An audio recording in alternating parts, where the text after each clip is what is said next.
Power plants फट जाएंगे। और इसी वजह से उसने ये स्वीट बुक किया था जिसमें एक स्विमिंग पूल था। इसके साथ उसने बहुत सारे वर्टिकल एयर कंडीशनर खरीदे थे और साथ में बैटरीज जो उन्हें चलाने के लिए जरूरी थी। वहाँ का टेम्परेचर बहुत ज्यादा कंट्रोल था और ठंडा था, लेकिन फिर भी वो कहता है कि अभी भी यहाँ पर किस चीज की कमी है, बर्फ की। वो अपनी डायमेंशन से थोड़ी बर्फ निकालता है और उसके बाद कहता है कि अब ठीक है, और उसके बाद अपने सोफे पर आराम से बैठ जाता है। इसके बाद वो सोचता है कि अपोकलिप्स का पहला दिन है तो आज थोड़ा सा लाइट ब्रेकफास्ट होना चाहिए, लेकिन फिर भी वो वहाँ पर ढेर सारा खाना निकाल लेता है जो कि बिल्कुल फ्रेश होता है। और खाना खाते वक्त वो सोचता है कि मुझे पावर स्कैन करने का मौका कब मिलेगा। और तभी कोई उसके रूम पर आता है और दरवाजा नॉक करने लगता है और बाहर से आवाज आती है कि हमें पता है कि तुम अंदर हो, जल्दी दरवाजा खोलो। अर्जुन को पता था कि उसके पास टेलीपोर्ट होने की पावर है, प्लस उसने जो तैयारियां की थी उसकी वजह से उसे डरने की कोई जरूरत नहीं है, लेकिन फिर भी वो गुस्से की वजह से दरवाजा खोलता है। और जैसे ही वो दरवाजा खोलता है, बाहर खड़े सभी लोगों को ठंडी हवा महसूस होती है और उन्हें थोड़ी सी शांति मिलती है, क्योंकि बाहर इतनी गर्मी थी और उसका रूम इतना ठंडा था। राकेश उससे पूछता है हर जगह बिजली चली गई है, लेकिन तुम्हारा रूम इतना ठंडा कैसे है। उसके बाद करण देखता है और सबको चिल्लाकर बताता है इसके रूम में एसी है, बर्फ है, स्विमिंग पूल है और अच्छा खाना भी है। और तभी प्रिया चिल्लाने लग जाती है और कहती है कि हम बाहर इतनी गर्मी में मर रहे हैं, तुम्हारी हिम्मत कैसे हुई हमें वहां पर बाहर छोड़ने की, और तुम यहाँ पर लग्जरी में जी रहे हो। तभी राकेश दरवाजे को खोलकर अंदर जाने लगता है और कहता है कि तुमने मुझसे जो लोन लिया था वो चुकाने की बारी है, तो जल्दी करो, ये रूम खाली करो, अब से ये मेरा है। और जैसे ही वो एक कदम अंदर रखता है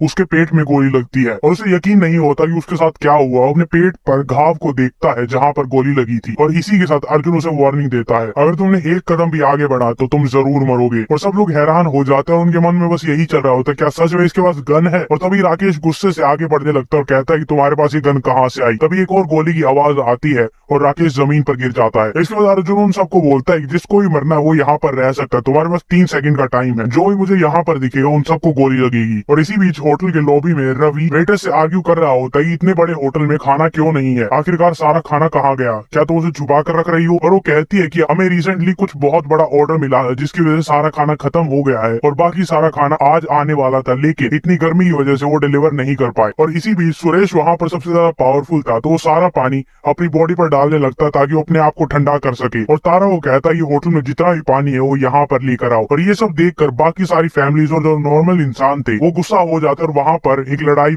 शुरू हो जाती है कि ये पानी को क्यों वेस्ट कर रहा है। उन सब के पीछे से राकेश आता है जिसके पेट में 2 गोलियां लग चुकी थी। वो सबको बताते हैं कि इसको गोली लगी है, इसे गोली लगी है। वो वहाँ पर आकर जमीन पर बैठ जाता है, जिसे देखकर रवि कहता है क्या इस होटल में किसी इंसान के पास गन है। और इस टाइम तक प्रिया बहुत ज्यादा गुस्सा थी क्योंकि अर्जुन ने उसे रूम में आने नहीं दिया था। और वो सबको बताती है कि अर्जुन के रूम में स्विमिंग पूल है, आइस है, एयर कंडीशनिंग है और तो और अच्छा खाना भी है। सब लोग उसे घेर लेते और उससे पूछते हैं क्या तुम सच बोल रही हो। और वो कहती है चलो ऊपर चलते हैं। सब लोग उसके पीछे पीछे वहाँ पर जाने लगते हैं और रवि भी अपने एक गुंडे को कहता है कि तुम भी वहाँ पर जाओ और देख कर आओगी क्या हो रहा है। सब लोग वहाँ पर पहुंच जाते हैं। अर्जुन एक बार फिर से दरवाजे को खोलता है और सबको ठंडी हवा महसूस होती है और उन्हें ऐसे लगता है जैसे इस दरवाजे के पास जन्नत हो। और वो फिर से इरिटेट होकर पूछता है क्या तुम्हें कोई काम है। और बाहर खड़े सारे लोग कहते हैं कि तुम्हें बूढ़े और बच्चों को अंदर आने देना चाहिए, आखिरकार ये एक इमरजेंसी है और तुम्हें सारी चीजों को शेयर करना चाहिए, हमें भी अंदर आने दो। वहीं पर दरवाजे के सामने एक मोटा सा बच्चा खड़ा था जिसे उसके रूम में फ्राइड चिकन दिखता है। वो उसे उठाने के लिए अंदर जाता है लेकिन उसके पेट पर एक लात पड़ती है और वो दूर तक उड़ता हुआ जाता है और ये लात अर्जुन ने मारी थी। अर्जुन बिल्कुल कोल्ड वॉइस में कहता है कि अपने बच्चे का ध्यान रखो और उसे थोड़ी तमीज सिखाओ वरना मैं सिखा दूंगा। और सब लोग ये देखकर गुस्सा हो जाते हैं कि तुम्हारी हिम्मत कैसे हुई एक बच्चे को मारने के लिए, तुम सच में एक शैतान हो, तो ये सारी चीजें डिजर्व नहीं करते। वो सब अंदर आने लगते हैं लेकिन तभी अर्जुन एक गोली चलाता है जो कि सबसे पीछे खड़े बंदे माथे में लगती है और वो जमीन पर गिर जाता है। वो कहता है कि माना कि मैं सिर्फ अकेला हूँ लेकिन तुम्हारे पास भी सिर्फ एक ही जिंदगी है, तो इससे आगे तुम जो कुछ भी करो सोच समझ कर करना।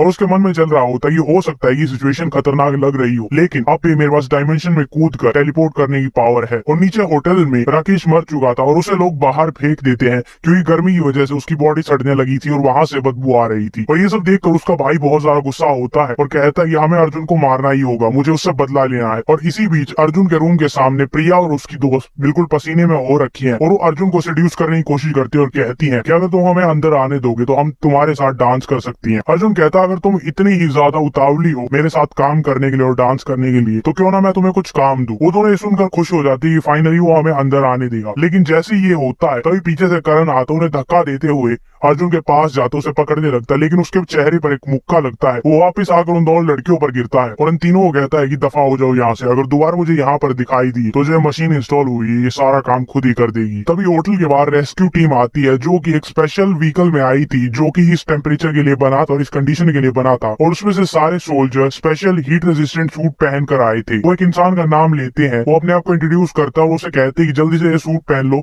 और हमारे साथ चलो। इसी बीच सुरेश सामने आता और कहता है कि मुझे भी साथ ले चलो, और वो सोल्जर्स की तरफ जाने लगता है। तभी एक सोल्जर उसका हाथ पकड़ता और मोड़ देता और कहता है रेस्क्यू ऑपरेशन में बीच में मुसीबत खड़ी मत करो, बाकी सब के लिए रेस्क्यू ऑपरेशन आज रात 12 बजे होगा। और ये सुनकर सारे लोग खुश हो जाते हैं और वो सोचते हैं कि गवर्नमेंट ने हमें अबेंडन नहीं किया है। सुरेश गैंग लीडर रवि को कहता है कि कुछ तो करो, लेकिन उसकी तरफ इतनी सारी गन पॉइंट हो रखी थी कि वो भी कुछ नहीं कर सकता था। तभी प्रिया वहाँ पर आती है, एक सोल्जर का हाथ पकड़कर कहती है कि यहाँ पर एक किलर है जिसने यहाँ पर पहले ही 2 लोगों को मार चुका है, और अगर तुम हमें यहाँ पर छोड़कर जाओगे तो हम सबको मार देगा। उनमें से एक सोल्जर जिसका नाम फैंग था, वो अपना सूट उतारता और कहता है मैं एक बार देख कर आता हूँ यहाँ पर चल क्या रहा है। उसका साथी उसे कहता है कि ज्यादा इंपल्सिव डिसीजन मत लेना और किसी खतरे में मत पड़ जाना। वो गन लेकर धीरे धीरे ऊपर जाता है चेक करने के लिए कि ऊपर है कौन। और प्रिया नीचे खड़ी होकर एक डेविल की तरह सोच रही थी, ये परफेक्ट मौका उसे मरवाने का, और जब वो मर जाएगा तो उसके रूम की सारी चीजें वो अपने लिए ले लेगी। फैंग बहुत धीरे से ऊपर जा रहा था, हर कोने को देखते हुए कि कोई यहाँ पर है तो नहीं। तभी वो एक कोने में नोटिस करता है वहाँ पर कैमरा है। तभी वो दरवाजे की तरफ देखता है, दरवाजा खुलता है, वहाँ से एक फ्लैश बैंग आता है, और वो जैसे ही फटता है वहाँ पर बहुत तेज रोशनी आती है और उसे कुछ दिखाई नहीं देता। और तभी वहाँ पर स्लीपिंग गैस आती है, जिसकी वजह से वो सो जाता है। अर्जुन पीछे से आता है और उसके सर पर वार करता है, और जैसे ही उसकी आंख खुलती है वो एक चेयर से बंधा हुआ था, और वो देखता है कि ये कमरा इतना ठंडा कैसे है। और उसके सामने अर्जुन खड़ा था, जो कि उसका आईडी कार्ड पढ़ रहा था। तुम स्पेशल टीम से हो और तुम्हारा नाम है फैंग। फैंग अपनी आंखें खोलता है और ये देख कर अर्जुन कहता है तुम जाग चुके, चलो बात करते हैं। उससे पूछता है कि तुम हो कौन, कहाँ से आए हो, तुम्हारे पास इतनी सारी बर्फ और इतनी सारी चीजें कैसे हैं, और तुम्हारे पास ये गन कहाँ से आई। अर्जुन कहता है मैं बस एक नॉर्मल सा लड़का हूँ जो अभी अभी ग्रेजुएट हुआ है, और जहाँ तक इन गन्स की बात है तो ये मिडिल ईस्ट पे एक ट्रिप पे गया था, मुझे वहां पर मिले थे। अर्जुन उससे पूछता है क्या गवर्नमेंट ने रेस्क्यू पॉइंट कल के लिए रखा है, और ये सुनकर वो हैरान हो जाता है कि इसे ये सारी इन्फॉर्मेशन कैसे पता है। हम अभी होटल की लॉबी में थे जहाँ पर हमने सबको ये बताया था, तो ये इन्फॉर्मेशन इस तक कैसे पहुंची। इससे अर्जुन को ये कंफर्म हो जाता है ये सब कुछ वैसा ही होगा जैसे पिछली लाइफ में हुआ था, और उसे बताता है कि ज्यादातर लोग 10 मिनट से ज्यादा बाहर सर्वाइव नहीं कर पाएंगे, और मोस्टली लोग रेस्क्यू पॉइंट पर पहुंचने से पहले ही मर जाएंगे। तो बदले में फैंग कहता है कि ज्यादातर लोग अपने घर में फंसे हुए, वो गर्मी को बर्दाश्त नहीं कर पा रहे और ना ही उनके पास खाना है, तो उनके पास सिर्फ एक ही ऑप्शन बचता है कि वो रेस्क्यू पॉइंट तक पहुंच जाए, और हमारे पास इतना टाइम नहीं है कि हम व्हीकल्स को बनाए और सबको एक कार में भरकर लेकर जा सके, क्योंकि इन सबको बनाने में बहुत ज्यादा टाइम लगता है। अर्जुन उसे कहता है अगर सारे लोग अपने सर पर ब्लैंकेट लेकर यहाँ से जाएंगे तो शायद वो सर्वाइव कर पाए। इसके बाद उसे सर पर बंदूक रखता है और फैंग चिल्लाता है कि कम से कम मुझे लोगों को ये बताने दो कि वो सर पर ब्लैंकेट रखकर बच सकते और रेस्क्यू पॉइंट तक पहुंच सकते हैं। और उसकी रस्सियां काट देता है, उसे थोड़ी दूर खड़ा होकर कहता है कि मैं तुम्हारी रिस्पेक्ट करता हूँ कि तुम लोगों की हेल्प करने की कोशिश कर रहे हो, और अब तुम जा सकते हो, बस यहाँ पर दोबारा मत आना। और फैंग उसे पूछता है क्या तुम्हें डर नहीं लगता कि मैं और लोगों को लेकर यहाँ पर दोबारा आऊंगा। अर्जुन उसे कहता है तुम्हें चिंता करने की जरूरत नहीं है, और उसे गन दिखाता है, और वो देखते ही पहचान जाता है ये क्या है। फेशियल रिकग्निशन के साथ मशीन गन अटैच्ड है, अगर यहाँ पर कोई भी अननोन इंसान आता है अर्जुन को छोड़कर तो ऑटोमेटिकली सबको मार देगा। वो फिर से उससे पूछता है आखिरकार ये तुम्हें कहाँ पर मिली, और अर्जुन पहले ही जवाब दे चुका था कि ये मिडिल ईस्ट से मिली है, और कहता है जल्दी से रूम से निकल जाओ क्योंकि मेरे पास टाइम नहीं है तुम्हारे साथ बातें करने का। वो अपना सूट पहनकर वहां से निकल जाता है। सुरेश ये देखकर बहुत ज्यादा गुस्सा होता है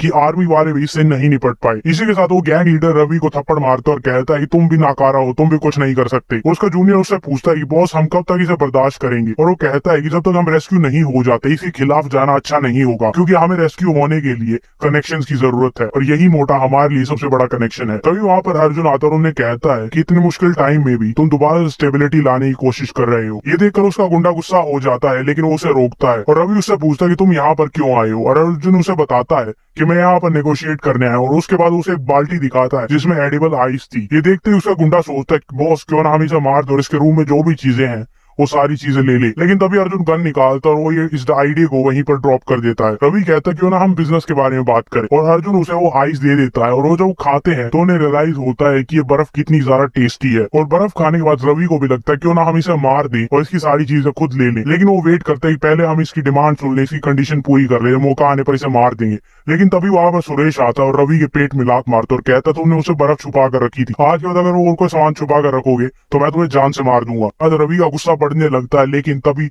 सुरेश वेट्रेस को देखता है और कहता है कि ये बहुत ही शरीफ लड़की है, सब लोग मरने वाले हैं और अभी तक इसकी इतनी मत भी नहीं हुई कि अपने कपड़े उतार दे और गर्मी की वजह से थोड़ी तो सांस ले। सुरेश उसका हाथ पकड़कर बदतमीजी करने लगता है, लेकिन वो उसे अपना हाथ हटा देती है और उसे चाटा मारती है और कहती है कि मुझसे दूर रहो। लेकिन फिर भी वो बदतमीजी करता रहता है और वो जमीन पर गिर जाती है। और सुरेश कहता है कि तुम इतनी ज्यादा गर्मी में पसीने में हो, मैं तुम्हारी बस मदद कर रहा हूँ। देखने के बाद रवि का गुस्सा इतना बढ़ चुका था कि उसकी गर्दन पर मुक्का मारता है और उसे जान से मार देता है और कहता है कि ये सारी जगह केओस में भर चुकी है, तुम सबको मेरा ऑर्डर मानना होगा वरना तुम रेस्क्यू पॉइंट के लिए जा सकते हो और अब ये पूरा एरिया मेरे कंट्रोल में है। अर्जुन ऊपर खड़ा होकर सारी चीजों को देख रहा था और वो सोचता है कि पिछली लाइफ में भी यहाँ का लीडर था, तो उसने बस चीजों को थोड़ा स्पीड अप कर दिया है और उसने जो स्पीच रवि के सामने दी थी वो काम कर रही है। और इसी के साथ वो दोनों जो सुरेश और रमेश मरे थे उन दोनों को बाहर फेंक दिया था। प्रिया और उसकी दोस्त कहती है हम जो तुम चाहोगे वो करेंगे, लेकिन हमें थोड़ी सी बर्फ दे दो। रवि उनकी तरफ वो बाल्टी फेंकता और कहता है ये लो, लेकिन तुम्हें मेरी सारी बातें माननी पड़ेंगी। उसका गुंडा उससे पूछता है क्या तुम दोनों रेस्क्यू पॉइंट पर नहीं जाओगी, और उसमें प्रिया कहती है रेस्क्यू पॉइंट बहुत ज्यादा दूर है और मुझे नहीं लगता कि हम सर्वाइव कर पाएंगे। और वो रवि से पूछता है कि अगर हमारे पास रिसोर्सेज इतने कम है तो तुम इन दोनों को यहाँ पर क्यों रख रहे हो। और रवि उससे कहता है ये सब एक प्लान का हिस्सा है, इन दोनों की वजह से हम अर्जुन को मारेंगे। और रात के 12 बजे प्रिया और उसकी दोस्त भी रेस्क्यू पॉइंट के लिए जाने लगती है, लेकिन तभी वहाँ पर गुंडा आता है और उनके हाथ से वो ब्लैंकेट खींच लेता है और कहता है कि तुम कहाँ जा रही हो, तुमने हमसे आइस क्यूब ली थी, अब तुम्हें यहीं पर रहना पड़ेगा और हमारी सारी बातें माननी पड़ेंगी। और जो लोग वहाँ पर नहीं रहना चाहते थे और रवि जिनको रिसोर्सेज प्रोवाइड नहीं कर रहा था वो रेस्क्यू पॉइंट के लिए निकल जाते हैं। उन्हें जितना लगा था जमीन उससे भी ज्यादा गर्म है और ये रात के 12 बजे हुए हैं, लेकिन तब भी वहाँ पर बहुत ज्यादा गर्मी है और अपने पैरों को गर्मी से बचाने के लिए वो लकड़ी का इस्तेमाल कर रहे थे, जिसकी वजह से उनका चलना मुश्किल हो रहा था, जिसकी वजह से एक और इंसान नीचे गिर जाता है और जैसे ही वो जमीन पर गिरता है उसका चेहरा उसका हाथ जमीन पर चिपक जाता है और बाकी सारे लोग उसे वहीं पर मरने के लिए छोड़कर आगे निकल जाते हैं। अर्जुन अब भी बालकनी में खड़ा होकर सारी चीजें देख रहा था और वो रिमेम्बर करता है कि पिछली लाइफ में जब वो रेस्क्यू पॉइंट के लिए गया था तो ऑलमोस्ट इस वॉक पर मर गया था। तभी रमेश और सुरेश की बॉडी जो बाहर पड़ी थी उनकी एकदम से आंखें खुलती और उनकी आंख बिल्कुल लाल हो चुकी है। और दूसरी तरफ वो गुंडा प्रिया और उसकी दोस्त को परेशान कर रहा था, कह रहा था तुम इस रूम में जाओ, तुम्हें क्या दिक्कत है। लेकिन तभी वहां पर वो दोनों चबी गए आ जाते हैं और उनकी पूरी बॉडी लाल हो चुकी थी, उनकी आंखें लाल थी और वो पहले ही मर चुके थे, जिसे देखकर उन सबको लगता है कि ये सारे ज़ॉम्बीज हैं, क्या अगर हमें ये काटेंगे तो हम भी ज़ॉम्बीज बन जाएंगे। तभी गैंग लीडर रवि करण को उठाता है और उसके भाई के आगे अड़ा देता है और जैसे उसे टच करता है उसकी कमर जलने लग जाती है क्योंकि उसकी बॉडी इतनी ज्यादा गर्म हो चुकी थी। और तभी वहां पर अर्जुन आता है एक ब्लेड के साथ और कहता है कि सब लोग साइड हट जाओ। और रवि ये देखकर हैरान हो जाता है कि तुम इन सब के साथ खुद डील करना चाहते हो। अर्जुन पागल नहीं था, उसे पता था कि ये ज़ॉम्बीज नहीं है और इनके काटने से किसी को कोई वायरस नहीं फैलेगा। लेकिन जब ये ऐसी स्टेट में आते हैं तो इन्हें अपने पास मेमोरी कुछ ना कुछ याद रहती है, जिसकी वजह से वो वहीं पर खड़ा रहता है और सुरेश जिसको रवि ने मारा था वो डायरेक्ट उसी की तरफ चला जाता है। और राकेश को अर्जुन ने मारा था, इसीलिए वो डायरेक्ट अर्जुन के पास आता है और उस पर अटैक कर देता है। और उसे पता था इन जैसे इंसानों को मारने की वजह से उन्हें पावर मिल सकती है और वो अपना चांस लेता है, डायरेक्ट जाता है और राकेश को तलवार से काट देता है, जिसकी वजह से उसके अंदर से एक पर्पल कलर का क्रिस्टल निकलता है। वो उसे पकड़ता है और ऊपर की तरफ जंप करता है। उसके पीछे सुरेश आ रहा था लेकिन वो उसको लात मार कर निकल जाता है और सबको कहता है कि तुम इसके साथ लड़ो और एंजॉय करो। रवि दोबारा से करण को उठाता है और उस मोटे के आगे लगा देता है, उसकी स्किन दोबारा से जलने लग जाती है। अर्जुन अपने रूम में उस क्रिस्टल को लेकर देख रहा था, ये बहुत ज्यादा रेयर है और इसकी वजह से इंसानों को पावर मिल सकती है। उसके हाथ में एक ड्रिंक होती है, उसमें क्रिस्टल डालता है, उसे अब्सॉर्ब करके पीने लगता है क्योंकि यही पावर्स को अब्सॉर्ब करने का तरीका है। और वो जैसे ही उसे पीता है उसकी आंखें लाल हो जाती है और वो चिल्लाने लग जाता है, उसके सारे कपड़े जल जाते हैं और फट जाते हैं। इसके बाद वो बर्फ पर गिर जाता है ताकि उसे थोड़ी सी चैन मिले। दूसरी तरफ हमें दिखाया जाता है कि हॉलवे में वो दूसरा इंसान भी मर चुका है, लेकिन उसकी वजह से उनका सारा पानी खत्म हो गया था और वहां पर पानी खत्म हो चुका है। ये देखकर प्रिया की दोस्त अनन्या वहां से जाने की जिद करती है, लेकिन वो गुंडा कहता है कि तुम यहाँ से नहीं जा सकते। तभी वो कहती है प्रिया अर्जुन की वाइफ बनने वाली थी, क्यों ना हम उसे यूज करें ताकि अर्जुन को मार सके और उसकी चीजें छीन सके। ये सुनकर प्रिया कहती है कि मैं तुम्हारे साथ कोऑपरेट करूंगी, लेकिन उससे पहले मैं कुछ मीट खाना चाहती हूँ। और गुंडा उसे कहता है कि रेफ्रिजरेटर बहुत पहले बंद हो चुका और हमारे पास कोई भी मीट नहीं है। और तभी रवि प्रिया के पास आता और कहता है अगर तुम्हें मीट खाना है तो मेरे पास एक तरीका है, लेकिन तुम्हें ये खुद करना होगा। और बाकी दोनों गुंडे उसकी दोस्त अनन्या को पकड़ लेते हैं। प्रिया उसे कहती है क्या सच में हम ये वाला मीट खाने वाले हैं। और ये सब देखने के बाद अनन्या कांप रही होती है, लेकिन उसकी दोस्त धीरे धीरे उसके पास आ रही थी। अनन्या उसे देखकर कहती है तुम ये करने तो नहीं वाली हो। और वो कहती है तुमने इन सब के सामने झूठ बोला कि मैं उसकी वाइफ बनने वाली थी, तुमने मुझे धोखा दिया तो तुम ये डिजर्व करती हो। वो बिना किसी हेजिटेशन की 3 बार उसे मारती है और वो जमीन पर गिर जाती है। वो गुंडे भी ये देखकर हैरान थे कि इसने बिना किसी झिझक के अपनी ही दोस्त को इतनी बेरहमी से मार दिया। और वो कहती है कि अगर मुझे प्यास लगेगी तो मैं अर्जुन को मारकर उसका खून पी जाऊंगी। और दूसरा गुंडा रवि से पूछता है क्या हम सच में इसे खाने वाले हैं, और वो कहता है कि जल्दी करो वरना इसका मीट सूख जाएगा। दूसरी तरफ अर्जुन रूम में यहाँ से वहां कूद रहा था, अपनी पावर्स को टेस्ट कर रहा था। और वो गर्मी से और ज्यादा रेजिस्टेंट हो गया था, उसे इतनी गर्मी नहीं लग रही थी, प्लस उसकी पावर बढ़ चुकी थी। और तभी अर्जुन कैमरे से देखता है कि बाहर शेफ नीना खड़ी थी और वो बाहर खड़ी होकर सोच रही होती कि नीचे बहुत ज्यादा खून खराबा हो रहा है और मैं वहां पर रहकर सर्वाइव नहीं कर सकती, तो मुझे अर्जुन से हेल्प लेनी होगी ताकि वो मेरी वैल्यू देखकर मुझे हेल्प करे। और अर्जुन इतनी ज्यादा एक्साइटमेंट में था कि वो बिना कपड़ों के बाहर चला जाता है, जिसे देखकर नीना चिल्लाने लगती है और वो कहता है सॉरी सॉरी, मैं बहुत ज्यादा